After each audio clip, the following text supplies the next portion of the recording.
It's the Blues Rock Show with Pete Francis and Willie Witten. Welcome to the Blues Rock Show. I'm Pete Francis, joined by Willie Witten. And Willie, ACDC is putting out its first album in 6 years, coming out in November. It's called Power Up, and they just released a new single, Shot in the Dark. What did you think of the new single, and how much are you anticipating and looking forward to this new album?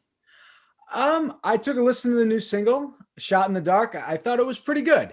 I wasn't blown out of the water. ACDC, I think this is number 16 or 17, depending on American or international release. It's definitely ACDC. I liked it.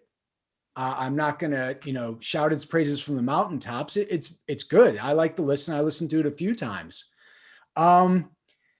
So I'm not hugely enthused for the album, but I said that about their last one, and I ended up liking it better than I thought I would. So I think ACDC, I guess maybe I'm more impressed than I am excited. I think I know what we're getting. We're going to get some good, solid rock and roll. Nothing to argue with. They're always fun. They always have great licks, crunching riffs. I enjoy their stuff. Impressed by the fact that they're still at it. They lost Malcolm Young back a couple of years ago. Their nephew, both Angus and Malcolm's nephew, Stevie, fills in for him. And they don't seem to skip a beat, at least on this song. And I'm pretty sure that'll be same throughout. I like sort of the tongue-in-cheek line. I like it. It's very AC/DC-esque. A shot in the dark beats a walk in the park. I think that's great. I don't know why I think it's great, but I really like it. It shows they've stayed true to who they are, and I'm impressed. And yeah, I think it should be a good album. I don't know if it's going to make any album of the year lists, of course, but I'm looking forward to it. How about you, Pete? What do you think? Yeah, I like the new track. I don't think it's anything groundbreaking. It's AC/DC, and it sounds like AC/DC. And as far as I'm concerned, that's a good thing. They're not reinventing the wheel, but they don't have to. Their songs have always been pretty simple, but you know what? They found a formula that works. They go with it and they keep doing it. If it's not broke, don't fix it. So I think it was a good track. I'm looking forward to the new album. It's been quite a while. This is a band that I grew up listening to. I think the first album I ever bought was an AC/DC album. Really? So I'm definitely looking forward to it. And we didn't necessarily know if we were ever going to get another AC/DC album at this stage. Also, they had Brian Johnson had hearing issues. Yes. So we didn't know if they were ever going to record another album, but they are. So, and that's great. And again, AC/DC is a band pretty much everyone has heard of. And if you can get rock and roll kind of back in the mainstream a little bit, that's a good thing. And again, Willie, they can kind of serve as a gateway band, and maybe they bring in some more fans, and then those new fans start listening to other bands, maybe they wouldn't have heard of otherwise. Yeah, I think that's all true. Anyone who can, or any act who can get people listening is great. It's also, I think we've spoken about this before, they're a multi-generational band now too, which is always nice to see. It's you have older people who grew up with them truly in high school seeing their concerts, and people now whose children listen to them, and they're exciting. And once again, with everything going on, I think there's a bit of an appreciation to enjoy it for what it is, because nothing lasts forever. So it is nice to have one more album. Yeah. And then another legacy band in the news recently, Led Zeppelin, because a few years back, actually, it's quite a few years back, there was a band called Spirit who had a track called Taurus, and they sued Led Zeppelin for plagiarism for what they said, taking the riff from Taurus for Stairway to Heaven. Well, now the Supreme Court is denying taking that case. So now basically that case is pretty much over. So what are your thoughts on that, Willie? I think it's a case from what I had read. I think the case, even though I don't like the resolution of it, if you look into the legalese, I think they sort of, it was the Ninth Circuit Court, and I think that they did well by the law. Do I think that they did well by Randy California, who was the gentleman from Spirit who penned it? No, I don't think they did. Zeppelin had opened for them at some point when they were very new to the scene. Do I think that they did well maybe by not just music, but blues music as well? I don't think it's great because if you do listen to Taurus, the vibe, the feel, and the progression is really similar. However, before a certain year, and I think it's before this case came out and before the music was written, uh, the law extended, the copyright law only extended to the sheet music and not so much for the recording. And so when the song Taurus was put down onto paper for the copyright purposes, they just had a basic sketch of the song. I think the circuit court leaned on that. And to that degree, they made the right call. I think what sort of irks people is that if you take a look at Zeppelin's history, they have a history of really pushing the gray area more than most bands did. I mean, songs that we all know about and some songs that we don't. Babe, I'm Gonna Leave You. That went to court. It was found in favor of Anne Bredon for something she wrote back in the 50s. It's now co-written on releases, or at least that's how it appears. Willie Dixon had a problem with Whole Lotta Love, and for good reason. A band named Moby Grape wrote a song called Never that is pretty much another dead ringer for a Zeppelin song.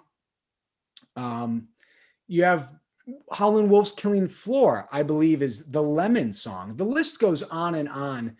And so I think that's where people get upset. But the law is a fickle thing. So I guess this is done for now. And it didn't make it to the Supreme Court. They won't hear it. So I guess it's a done deal. How do you feel about, Pete, more than just the Zeppelin idea, how do you feel about this in general? Outside of blues rock, we had the Blurred Lines recently. I think that was back in 2015. Marvin Gaye's representatives won that case. Sampling, in general, what do you think about all of this? Yeah, I think it's an interesting question, but there are so many artists out there, especially in blues rock, who kind of borrow things. And I think most of the time it's not necessarily with malicious intent. Another case that kind of comes to mind somewhat recently was when the Red Hot Chili Peppers had a hit with Danny California. And that drew a lot of comparisons because it sounded similar to Tom Petty's Mary Jane's Last Dance. So, these sort of issues come up quite a bit. And I think for the most part, maybe it is something in the subconscious where people are kind of borrowing. But as far as just straight up bands stealing, I don't know if it's so much stealing. I think maybe there is some subconscious that kind of comes into the mind where this sort of thing happens. But I don't think it's usually intent to steal and just straight up rip off a song. I know there's so many albums that I listen to all the time, and especially in blues rock, where you go, you know what? I feel like I've pretty much heard that before. I've heard that riff. I've heard that lick. I think artists tend to borrow from each other. And again, I don't necessarily think it's intentional. Maybe they feel like it's familiar, but for the most part, I feel like the lawsuits and all those things, I'm not a big fan of them because, there's only so many combinations and chords and things like that I think it's difficult to really just say, well, we're the first ones to play a G or a D, so you guys can't copy us. I mean, it's ridiculous, Yes, there's so many chords to go around. I definitely agree with that. I'm gonna take a little bit of the opposite argument to what you said, though, here in this case for Led Zeppelin in particular. Mm-hmm. I didn't go through all of them. I mean, we could talk about Hats Off to Harper. That's Booker White's Shake 'Em On Down. When the Levee Breaks is a Memphis mini tune. I think they have given credit to her now.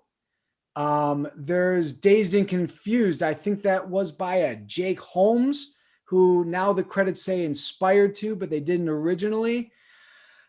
I guess what I'm getting at is, yes, I agree that if you're a musician, you're going to have influences, and sometimes those influences are going to sneak into your subconscious, even when you're not thinking about it. Years ago, Keith Richards said as much. He came out, and I'm going to paraphrase, I'm certainly not quoting him, but he said, I'm going to be honest.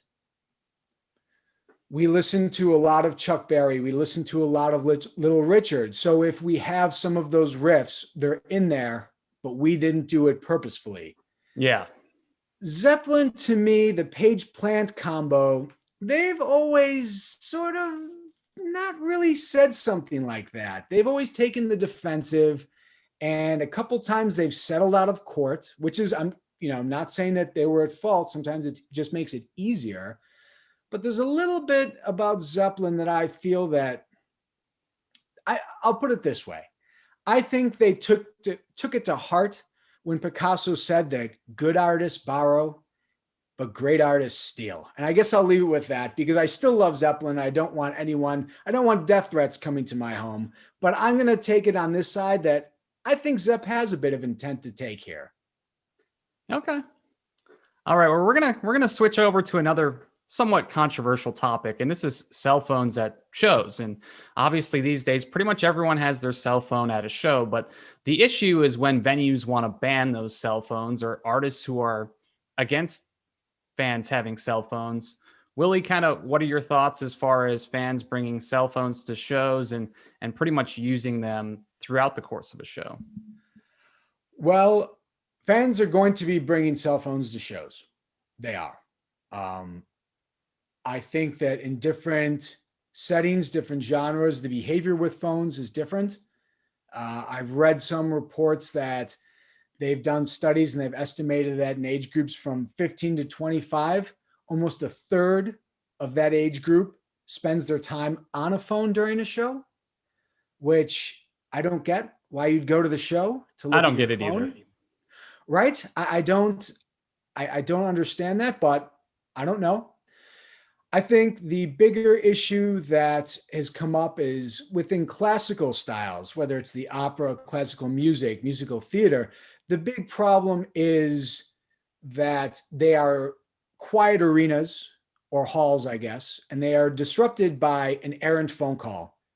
In rock and roll and in rap and in blues, maybe not as much in blues, but in pop rock, I think what the distraction is that you have seemingly 20% of the crowd trying to get their own garbage recording of that concert, which I find is annoying to the artist, and that they may perhaps want to record their own version of the show that people can watch later.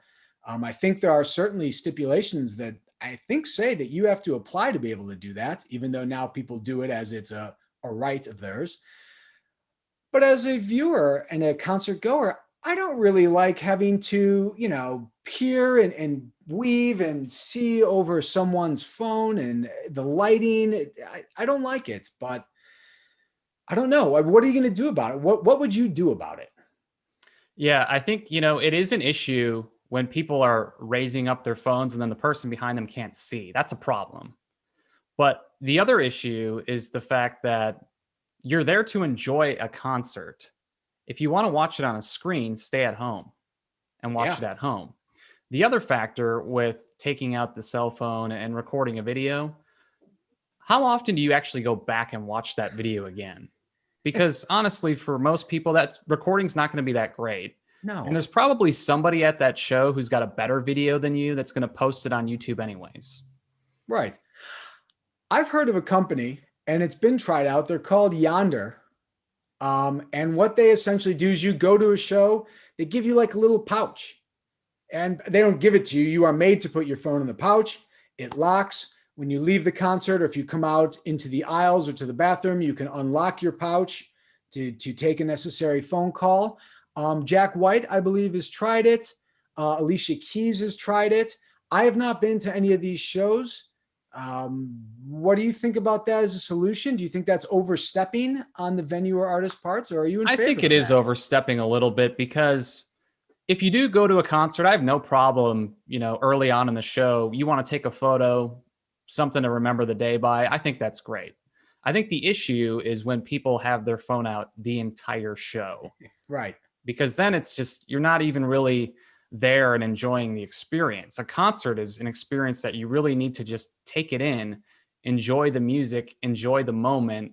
And when you're glued to your phone, you're not really doing that. An issue I do have, though, sometimes, maybe when you buy a concert ticket and it says no phones. I don't really like that. I don't know. It just gives me kind of a bad vibe. But I think people need to be responsible using the phones when they're at a concert, and be reasonable and be respectful of the other people in the audience. Yeah, I would generally agree with that. I think most people would. I don't know where this ends. I mean, I guess I just think too. I mean, can you imagine how many songs Led Zeppelin would have stolen if they had a cell phone to record all the shows they watched? I'm just kidding. I know, that. but it's That's funny. all in jest. But I don't know. I think in general, it would be nice to see less phones, more audience participation. Let's get back to music live. Man, I'm starving for it. I know you are too, Pete. Yeah, we all are. And make sure to leave us your comments. Let us know what you guys think about this topic and all the topics we discussed today. And please hit that subscribe button and the notification bell to get all the latest videos as they get uploaded. But for now, this is the Blues Rock Show. I'm Pete Francis. He's Willie Witten. We'll see you next time.